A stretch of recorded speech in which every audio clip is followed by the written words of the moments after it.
As Canadian officials investigate the catastrophic train wreck in this small town near the border with Maine, resident Helen Hopkins Griffard questions the railroad's safety procedures. It's just unthinkable that there is only one train engineer or operator who is running this monster.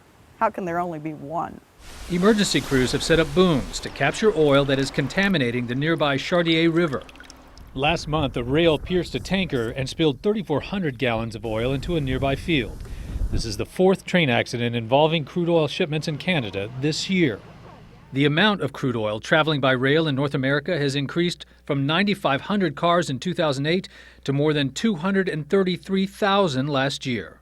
That's because domestic oil production is booming, up 17% over the same period, and there aren't enough pipelines to move all that oil to refineries. One proposal, the massive Keystone XL pipeline, would carry crude through 6 states to refineries on the Gulf Coast.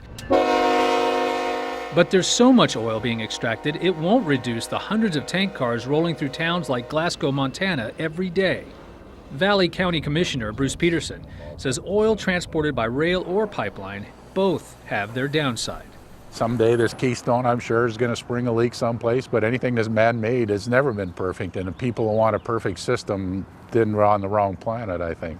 Dale Terham, who farms near Fort Peck, Montana, worries about the recent derailments in the region. There was approximately 35 cars that were derailed, and everything that you would find in a Target store was scattered across the countryside. Well, that's easy to clean up.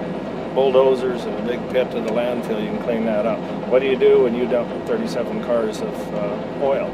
In Lac Megantic, Griffard thinks transporting oil by rail is just too dangerous. I don't think the trains will ever come through here again. The people are up in arms.